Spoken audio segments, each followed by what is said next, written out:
RotoGrinders. Welcome to the DFS pregame show here on RotoGrinders. I'm Jordan Cooper, a.k.a. Blunderhead, Blunder HD, if you want to follow me on Twitter. And it's Monday, July 17th, and you know what we do on Mondays. Mondays with McCool. We bring on James McCool, the co-author with me on the Theory of Daily Fantasy Sports 15-hour audio DFS Masterclass, as well as the Advanced Player's Guide with the custom Excel tools that you can find at theoryofdfs.com. Get those thumbs ups in. Hit those thumbs on your way in the door. Helps us out. Free content here. Hit that subscribe button if you're new here. Good morning to the YouTube chat. And good morning, James. Coming off, we're done with the All-Star break. Yep. Right, we're back. We're back, and we're kind of getting back soon into football. Football season's coming up, and today I wanted to talk about. You got a bit of a discussion on Twitter about.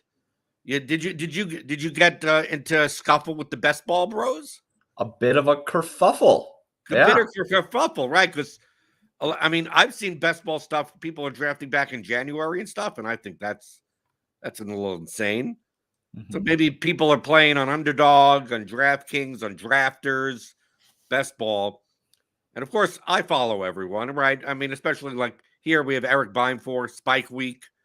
He constantly talks about best ball. I see people's drafts all the time in my Twitter timeline. I'm not playing, but I mean, I look at all this, right? The reason I don't play is because it feels like I'm doing all this work for one slate. Yeah. Like, okay. And your tweet was a hot take, which I don't even think is that hot a take. Basically, your tweet is the version of play wherever you want for best ball, right? You said not a single trend that you think matters for NFL best ball has much significance, nor do we have any real data to support claims about week 17 stacking, ADP blind spots, or roster construction in general.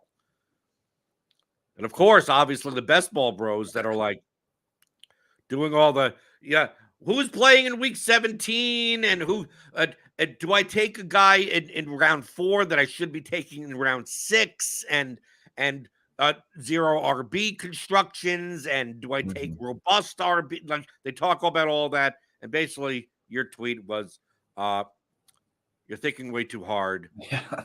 Just mash buttons and hope you get there. Mostly, right? So, I got into some discussions, and I also got into some arguments. And yes, Hutchings, I got into some kerfuffles. Okay, so most of what people are talking about when it comes to best ball, one, if you're drafting best balls in February, I think that you need to touch grass. Like you should not. There's no reason to be doing that. There's a huge edge, though, if you get people. I'm coming up with excuses that maybe. Yeah. So look, you might get edge. Here's an edge that you get. Drafting Alexander Mattison when his ADP is like 120 before Dalvin Cook gets released. Good edge. Okay, I acknowledge that you have gained edge by doing that.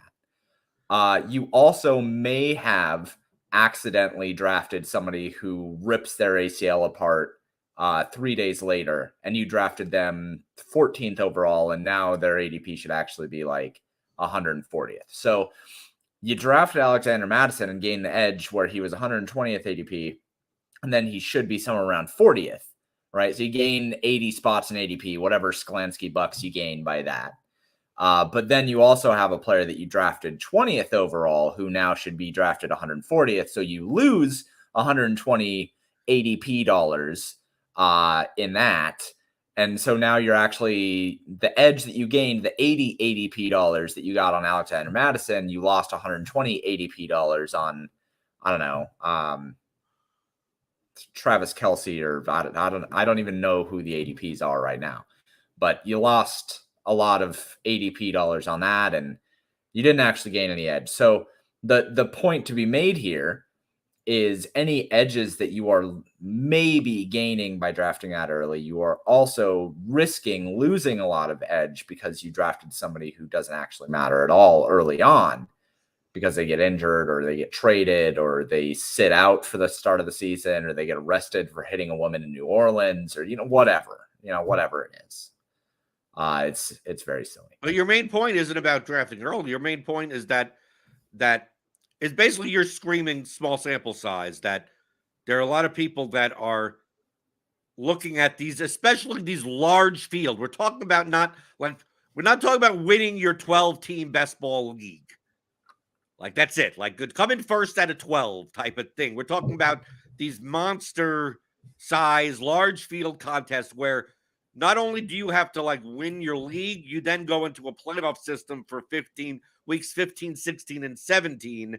And then the top team out of all of them get $2 million, out of 100,000 entries or even more than that. That, looking back the past 3 seasons worth of data on these contests is like looking at is like going to the past MLB slate, I'm going to look at Friday, Saturday, and Sunday's MLB slate, right? And then I'm going to that's whatever is in that data of the past 3 MLB slates is what I'm going to glean my entire MLB DFS strategy on. That's it. And you're going to develop a large, huge set of content, and you're going to put together a whole site for it. And you're going to get a lot of people reading all of your stuff, talking about how these people won Friday's MLB slate. That's pretty much what it is. That the argument to be made is oh, well, this is actually a whole bunch of different slates put up together into one. If we're thinking about it in DFS terms, that there were people that tried to make that argument, and that's not right. This is each year is considered as one slate of best ball. That's it. You get one slate of best ball for the entire year. Whatever happens in that entire year is what people are trying to utilize as a way to say this is what's right and this is what's wrong. And that is insanity. But couldn't you use simulations? So, I mean, there are people that are trying to simulate. Mm-hmm. They're not using past year's data as well, the top 1%, when people put the advance rate of this player. I understand how that is absolutely flawed with small sample sizes. Right. He happens to be, they're it just so happens that the advance rates are the people that did very well. I mean, it's not going to, it's redundant. It's telling you the same exact thing of draft people that did well. Okay, that doesn't tell you that much. But you could simulate, because people have simulated the playoffs.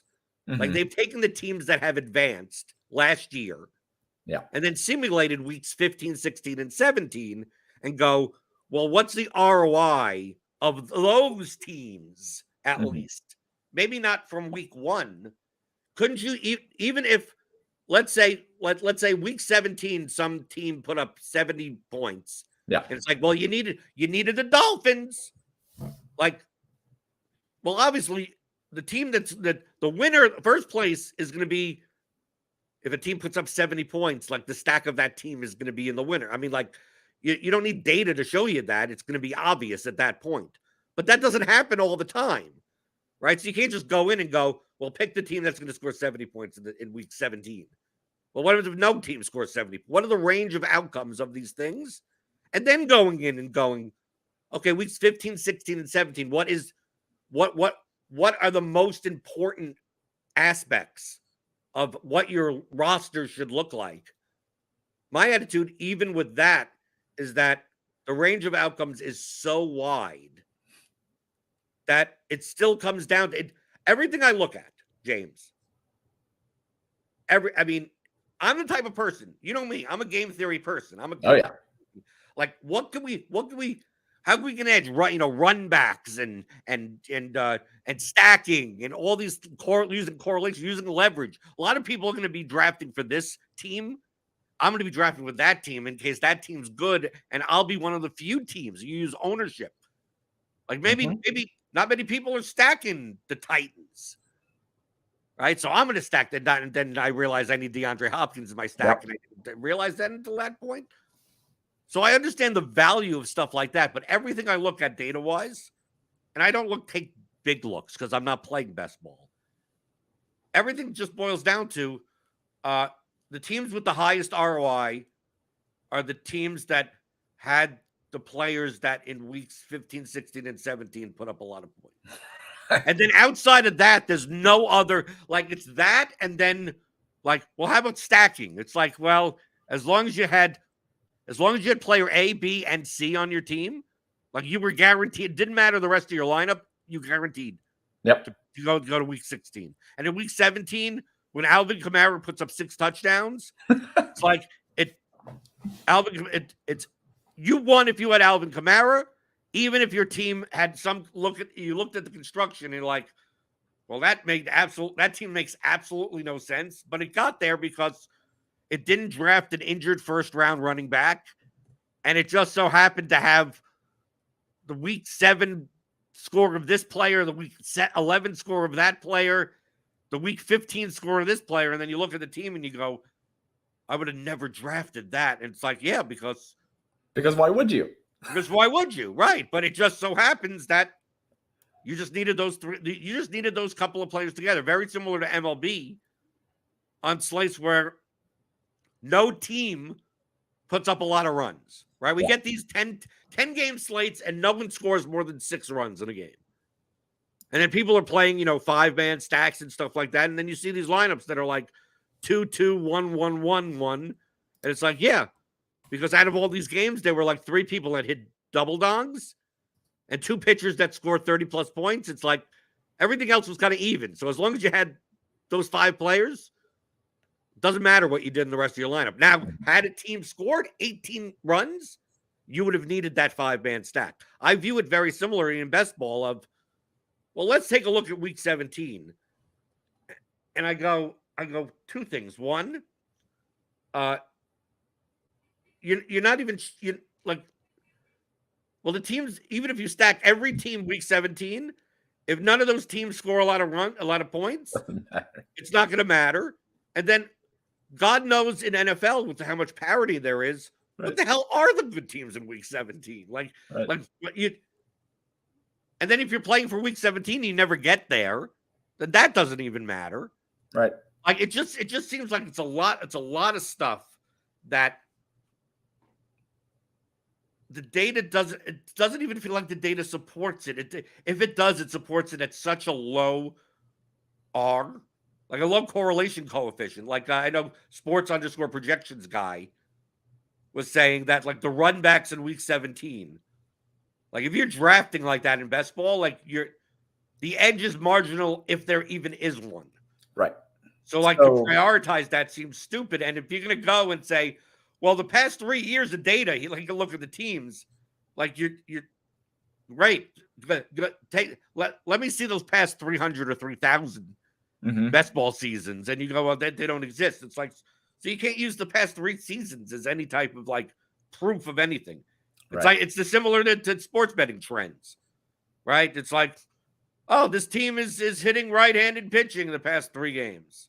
It's like, and now it's a right-handed pitcher coming up, but the right-handed pitcher is Jacob DeGrom.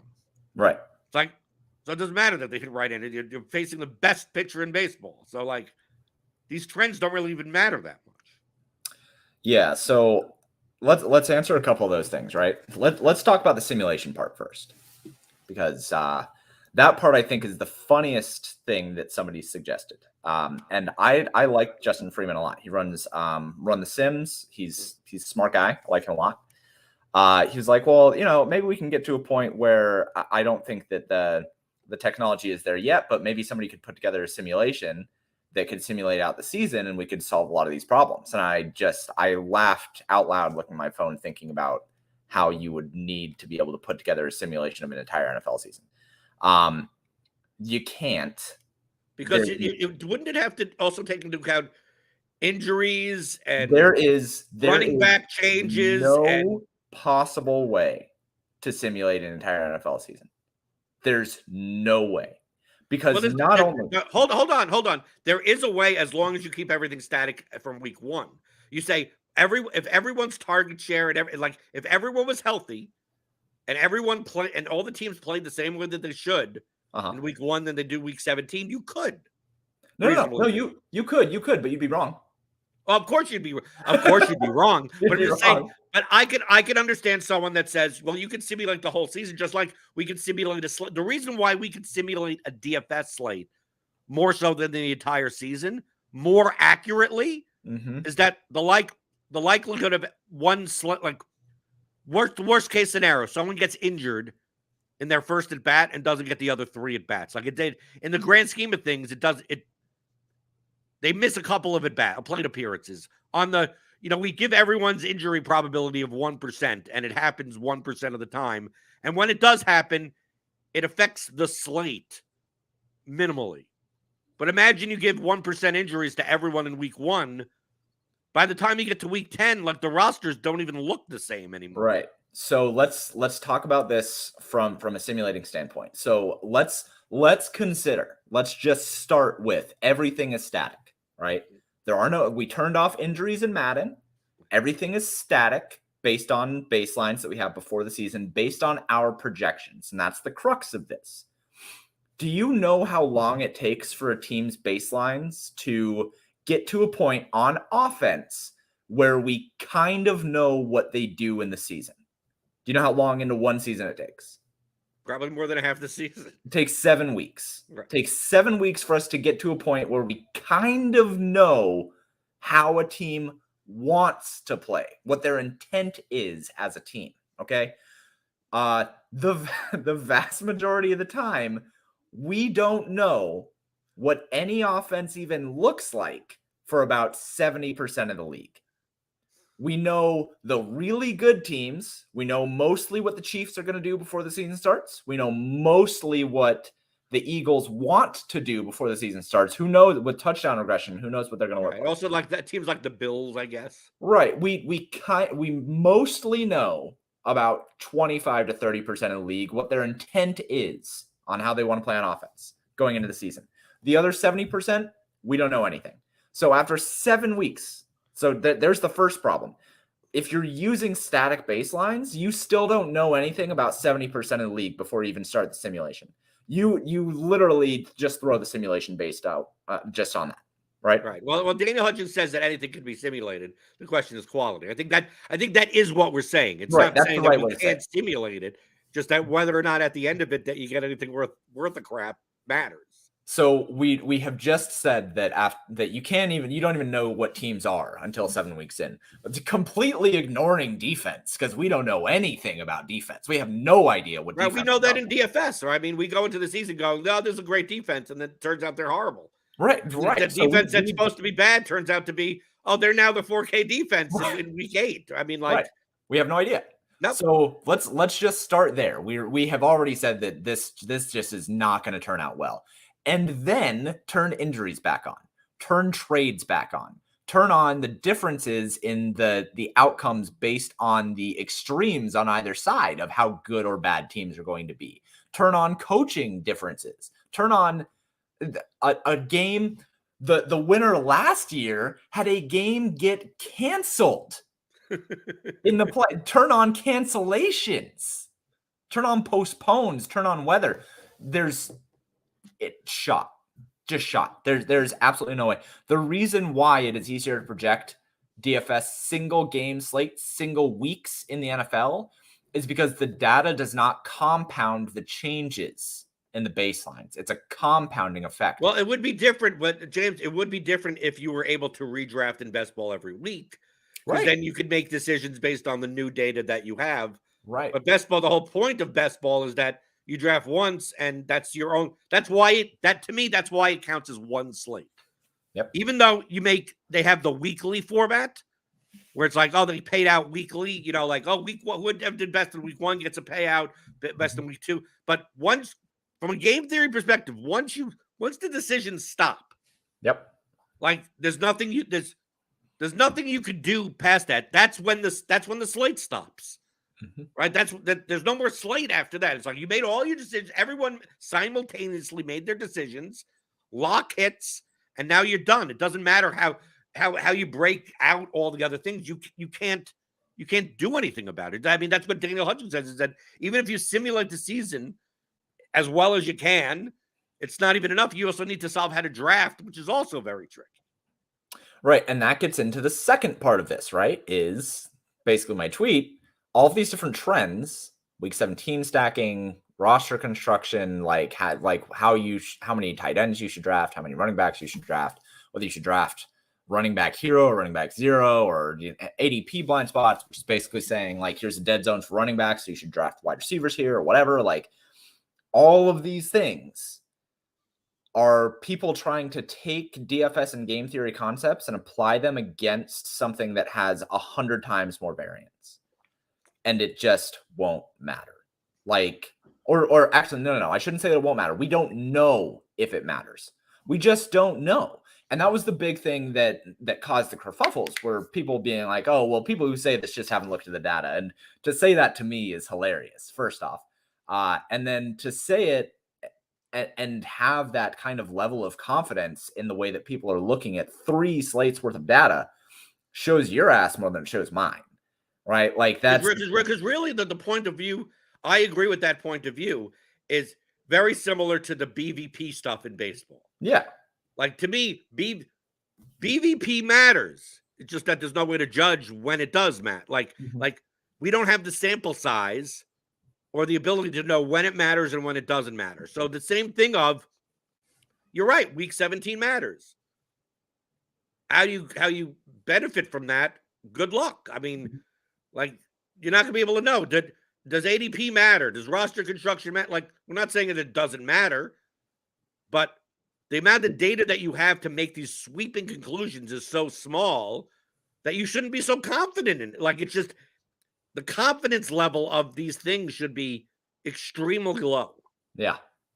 And to make sweeping statements of, well, you have to do this and you have to do that. I mean, the audience should know us, and me especially. Like, there's no right or wrong answers. Like, there's no definitive, you have to do this or you have to do that. At the end of the day, in baseball, like we always talk about in baseball, oh, you stack 5-man stacks on DraftKings. If you're not stacking 5-mans on DraftKings or 4-man, you're not using correlation on MLB, right? Then you're doing something wrong. You are horrible and awful, and you're going to lose all your money. But I say that that's not the optimal way to build baseball. The optimal way to build baseball lineups is to get the 2 highest scoring pitchers and the 8 highest scoring hitters, right? Now, good luck getting the 8 highest scoring hitters individually. Do you need that score? You're going to win the contest by 70 points, right? Against the team, against the 5-man stack of the team that scored 12 runs. And that's fine. If you can do that, if you know exactly how to get all the double dongs, all the triple stealers, all the 2% on pitcher that puts up 35 points, like if you could get all that right, God bless you. You're the greatest ever to be able to do that. Like, that would be the optimal way. Right. But since it's so difficult to do that, it's much easier to predict what teams are going to do well. And because the correlation coefficients to fantasy points for baseball are so high for batters, that's why you take 5 of them. That's why you take 4 of them. That's why you do that. And you go, okay, I think the Reds are going to put up 10 runs. It's like, okay, take 5 of them and hope you get the right 5. And there you go. And then when you win, you don't have to win by 70 points. But really, I think best ball, when people are talking about these trends and strategies, they're trying to format. It almost feels like the opposite. Like they're trying to make a format very similar to MLB stacking. Right. In something that is, because of its length of 17 weeks, that every additional week that you add to the sample, it compounds, like the tree of of variance gets so wide and wide and wide and wide that it encompasses any strategy. And like I'm saying, this is for the largest field stuff. I think these strategies matter for if you're going to, I'm going to play a 12-team best ball league with my friends, or high stakes and go best ball $5,000 league. I think the strategies are proper.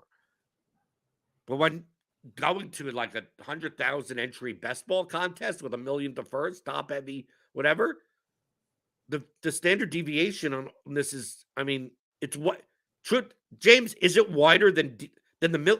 I think it's wider than the milli maker in DFS and it's 100% wider. Yeah, it's 100% wider. Like it's way because it's not just the milli maker. It's like drafting one team for the milli maker to play in the milli maker every week for 17 weeks. Right. And I do want to say a couple things here of that there are certain things that I do believe matters because they've been proven out in DFS. Right. Only because they matter for 1 week. Right. Because we could superimpose the fact that if it matters for 1 week, it's more likely to matter for multiple weeks. Well, it's even from a mathematical standpoint. Like the way that we play fantasy sports is applicable to every fantasy sport. The thing that matters is projection, correlation, and ownership, right? Like those are fundamental to DFS as a game. And they're fundamental to fantasy sports as a game on another level. Ownership might not matter as much, but where ownership doesn't matter as much, projection and correlation matter more. So having high projections and maximizing correlation where necessary is still going to be applicable in best ball. The questions are always, how much do these things matter? Like, does correlation matter at all in best ball? I don't know. It could be like PGA, where correlation is a very, very low variable, and the thing that matters. I mean, it matters. I'm not saying I don't just want to correct you. Like, it does matter. Just how much does it matter? Right. That's the question. And we don't have the data to know. Like we know, and high projections probably matter quite a bit when it comes to best ball. Probably. How you derive them is variable and different, and we're not sure exactly the best way to look at projection. A lot of people look at projection as ADP, right? Having good mispriced players based on ADP gives you more value, hence more projection based on your draft. So the question is, and this was another comment that was made, was, oh, well, when you look at week 17 stacking, we know that game stacking in DFS matters, so it should matter in best ball. It's like, maybe, it might. It depends on what you're giving up to do it at the same time. Like, if you are drafting for correlation in best ball for week 17 stacking, and you say, take this player who you have projected for, like, I don't know, like 10 fantasy points or something like that, and you skip over another player who's projected for 13 fantasy points, like per game, does the correlation added matter more than that 3-point projection difference? We don't know if it does. We don't know what the correlation coefficient is between players drafted in a best ball draft because we don't have the data, and we likely will never have a data. We likely will never have the data. So that's all that this is saying. And people were getting up in arms about it and like trying to defend these things. It's like, that's one, it makes me want to draft best ball and just draft the best players, right? Like it makes me want to get money down on this because I think so many people are going about it in like a very forced, convoluted way. But two, at the same time, it just shows that people are willing to look at these trends and willing to trick their eyes into these things for survivorship bias and just not. It's survivorship bias and sampling bias also. Yeah, it's both. It's both. And I think that one of the reasons why people are so ready to believe it is because we have had two smart people win tournaments. Pat Corraine winning last year. Right, He's very smart. He's a good player. And Chess Liam.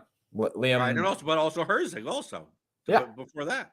Yeah. So we have had smart people win these tournaments. And I think that people want to look at that and say, oh, well, we should copy all of these different things that they're doing. And it's like, we've had really smart people win GPPs 3 days in a row. We've also had really bad players win GPPs 3 days in a row. Right. So looking at it from the lens of these smart people have won best ball, and now they're putting out all this content about how they did it, when very likely they probably just ran like sun gods. Kareem certainly did. I always question people who are willing to believe these things this quickly without ever actually looking at data. And that's coming from somebody who works with small samples, right? Like this is my wheelhouse, is working with small samples. Right. And you're not saying that they're wrong. It's just that that shouldn't be definitive. Yet, Right. Right. It could be like, I think like Daniel says in the chat, that his take is that if there are sharps in best ball, they're making 100 educated guesses about how to play, and they're just getting it right more often than not. Like I think is like, yes, there's probably a lot right in what they do, and these strategies do have an impact, but also some have much more of an impact than others, and we don't know which ones they are. Yep. And I personally am not in the position, and one of the reasons why I just kept responding to people who were just like, oh, well, what about this? What about this? What about this? And my response was pretty much always maybe. Right, maybe. Because what do you want me to do? Like, people don't like that answer, dude. I mean, look at me. When people ask me, should I play this guy or this guy? It's like, well, it depends on your lineup. It's like, what kind of answer is that? It's like, that's the right answer. Maybe is the correct answer. You saying definitively yes or definitively no is wrong. You shouldn't have the confidence level that you think. But to me, just like with anything else, I think people like to be they like a formula, they like a structure, they like to be able to cling on to. Look, I am doing it right, so that when it fails, they could just throw up their hands and go, well, what am I supposed to do? I did everything. I drafted right, and well, 3 of my guys got injured, and this guy got traded, and the team that I thought, the Bills, just ended up being awful this year, right? Like, and it's like, yeah, and that's why going by these definitive rules is dumb. I mean, like we had another thread that I wanted to point out. This is a thread from May 18th. I only picked up on this because Justin Freeman tweeted about ADP, about efficiency. Because another argument that I see within the best ball bros is that if trying to draft better than ADP is a lost cause because ADP is efficient. And I always thought that was odd. That ADP, that it's very similar to ownership efficiency, right? Like if you aggregated projected ownership from all the sites and everything like that and said, okay, for a baseball slate, it's like, oh, that's the efficient ownership. That's not the efficient ownership. That's the consensus ownership. It's not going to be the actual ownership. And the efficiency of ADP, like you go on Underdog, you go on Draftkings, you go on these sites, and they show you the ADP of every player, right? But that in and of itself is a cycle. That is all weighted by all drafters, because I've seen people, and that you should take a look at this thread. People using ADP efficiency very similar to like sports betting lines, right? And that's not what ADP is. ADP is just a consensus of what everyone is drafting, the average of what everyone else is drafting. It doesn't mean that they're good. It just means that's the average, right? When sports books change their lines, they're mostly moving based on sharp action, right? So like if you go into best ball and you're a sharp player and you're drafting wide receiver, whatever, in the 5th round, while everyone else is drafting them in the 7th or 8th round, like it looks like, oh, you're taking a reach. It's like, no, that actually may be the efficient. Like that's the sharp. The ADP should be higher, but there's only how many sharp people are drafting him in the 5th round versus how many people are taking him in the 8th round. So the ADP ranking never moves past 7 or 8, even though that's not efficient. The efficient place is the fit. If you took him in the 6th round, you actually got more value because he should be going in the 5th. But it's not like sports betting. The sites aren't going to change that, right? I mean, Crypto Degen, whatever, says that right here. The biggest reason why ADP is not efficient because it does not value sharp money. Even in the biggest best ball tournaments, a person can only enter a maximum of 150 times. That is out of a total of 677,000 total entrants. Even the sharpest drafters taking a player ahead of ADP in every draft they do will not shift the market at all. Compare that to betting markets where sharp money moves lines much more efficiently through bet sizes and past performance awareness by sportsbooks. 2, ADP acts like an anchor. ADP is truly not a wisdom of the crowd. And Josh Larkey uses an example of a crowd guessing the weight of a cow when averaging the crowd's answers. But this is not the same as ADP, as there is a difference. When guessing the weight of a cow, each person is doing their best to formulate their own answer. You have hundreds of independent thoughts. I would argue that ADP is wisdom of a few being followed by the crowd. My guess is that a majority of drafters are not deeply thinking about each player's value and creating their own rankings. I think the typical drafter is using the ADP list provided by the site and selecting players only very close to their ADP, anchoring each player to that number. At best, many players are using content providers' rankings, which many have admitted their best ball rankings weight the ADP of the player as part of the equation. For these reasons, you have a small percentage of the overall player pool actually drafting based on the value of a player as they have determined it, and the rest of the crowd piling on to lock in those values. And then 3, you could actually see the inefficiency with your own eyes. The ADP of a player could vary widely from site to site, and for reasons that can't be explained by difference in scoring. Final thoughts. ADP is a starting point, not an end point for determining a player's value. It will tell you something. It will be in the ballpark, but because it is not an efficient market, it will not reflect the player's value completely accurately. For this reason, ADP can be exploited by sharps and drafts, or when using ADP as a basis for trades. I will say generally this exploitation and value gained will be small. I love that. That's smart. That's really good. I will say to add on to that I do actually think that the market does move based on sharp decisions if those sharp decisions are broadcasted. Because that's what he was saying. Like it's like so we have someone like Evan Silva or Adam Levitan. They're like, jump on board this guy. He's going in the round 7. He should go take him before round 5. Like his ADP is going to move up, but that doesn't necessarily mean that that's correct. Well, no, but I do think that it kind of is. I think that goes against the core idea of his argument. Because I do think, while I think that's a cool explanation, and I don't think that it is as efficient as it could be, I do think that what we consider to be sharp players are mostly producing content. Not mostly. A lot of sharp players are producing content that then is producing ADP shifts based on their picks. Right. So I do think that actually the market is more efficient than he is thinking that it is. But I think the concept of ADP not being efficient because it doesn't move enough is really interesting. Right. Well, the whole argument for the efficient ADP hypothesis is that if you were to draft and stick completely to ADP, that you're drafting wrong. Mm-hmm. Like there's no edge in doing that. You're paying the rake by doing so. But there's obviously a way to draft even with ADP that's still different than the crowd. I mean, like, dude, imagine. I mean, you could take different structures. The thing is that in best ball, in the large field contests, I think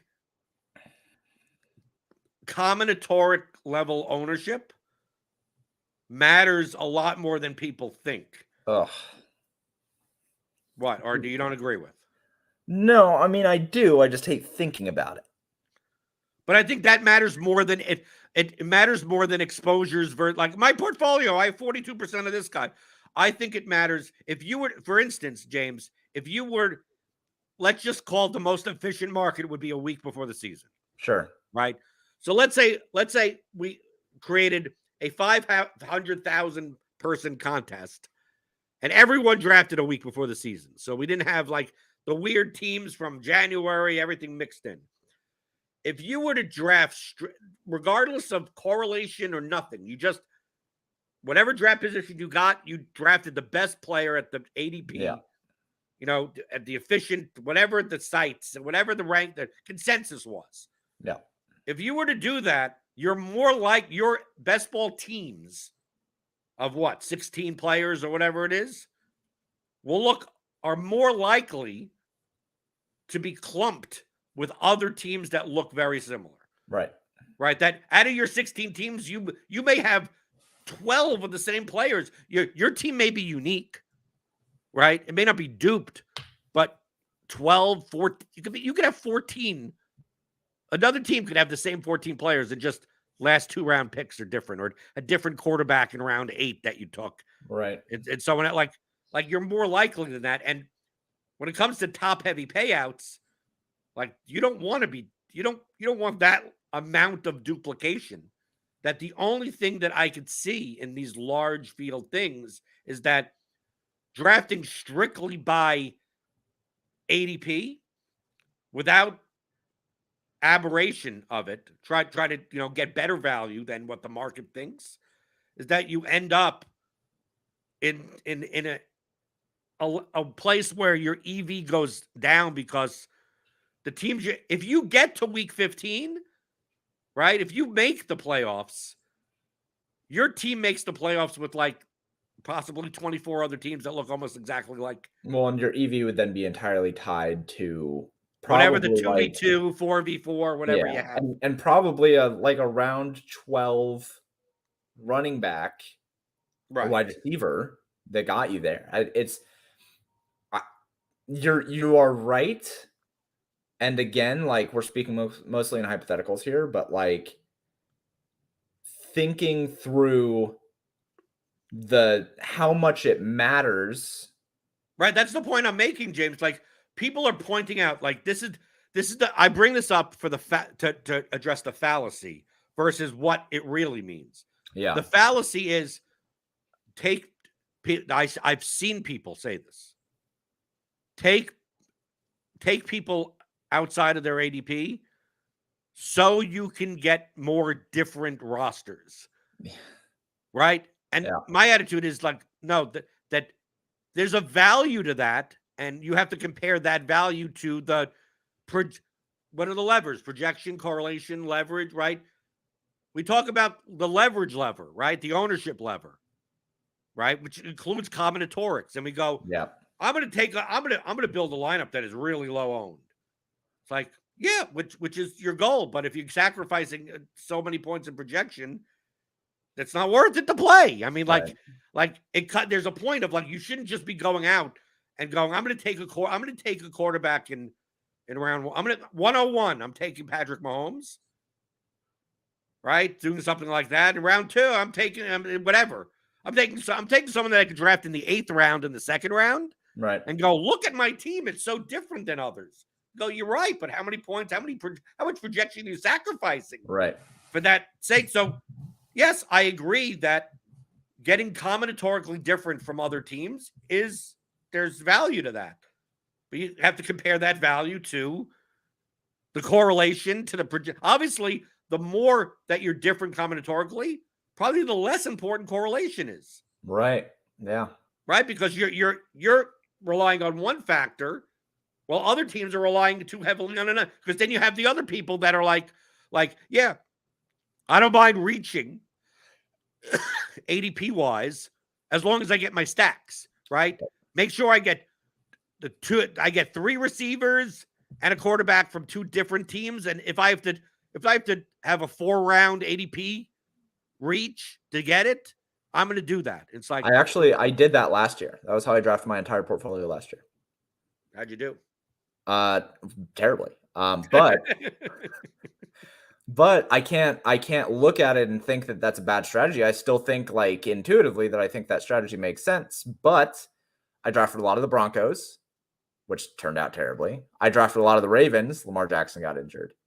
And like my late round picks, I was taking shots on guys like Will Fuller and other guys who didn't sign places. So like it just speaks to the variability. Like I think that intuitively that strategy makes sense, maximizing out correlation and trying to remove making micro decisions and just trying to make macro decisions and then just win on the margins of your stacks, I think that intuitively that makes sense. But like, I can't look at the results of that year and say one way or another that it is right or wrong, mostly because I ran like trash. So I did. And when we think about those three levers, maybe this is something that people can actually take from this and apply to best ball, right? Think about those three levers. If you are maximizing one of them in best ball, you probably don't have to worry as much about the other ones. If you're maximizing two of them, you don't have to worry about one of them. If you're maximizing your projection, your correlation, you maybe don't have to worry so much about the combinatorics of it. If you're maximizing your projection and the combinatorics, you maybe don't have to worry about the correlation. Right. If you're maximizing your correlation and the combinatorics, you maybe don't have to worry as much about the projection. Again, like we don't know how much each one of those things is worth, but there's a fair way to think about it if you wanted to take some tests. But that's all that we're doing with best ball right now is theoretical decision making and seeing what sticks over the course of maybe best ball will be around in 50 years and we'll have a data set that is almost good enough to make some decisions off of. But who knows? Will you be there when it happens? Yeah, I mean, I'm 31. I'll probably be there. Okay. Yeah, I'll probably be there. I don't At know. that point, maybe you did. Are you playing best ball this year at all? Man, I don't know. If I'm going to, I have to start now. If I'm going to get 150 teams in, because last year I tried to draft. How much work is that? Why do this is always my point. And hey, there are edges everywhere. Right. So like you don't have to do like I could say that there's an edge in best ball. There is. I think you can be profitable in best ball. I don't think it takes hard like to build profitable teams and have a positive ROI long term. Best ball goes like completely against my semblance of how much time for how much ROI for how much opportunity cost. And it's like the worst of every. It is. It's like, dude, for me to build for even one team, right? It's going to cost a half an hour to draft. Yeah. So I did. A quick draft is a half an hour or something. I grinded really hard last year and I was able to do 125 drafts in a month. But how long does it typically take to do one draft?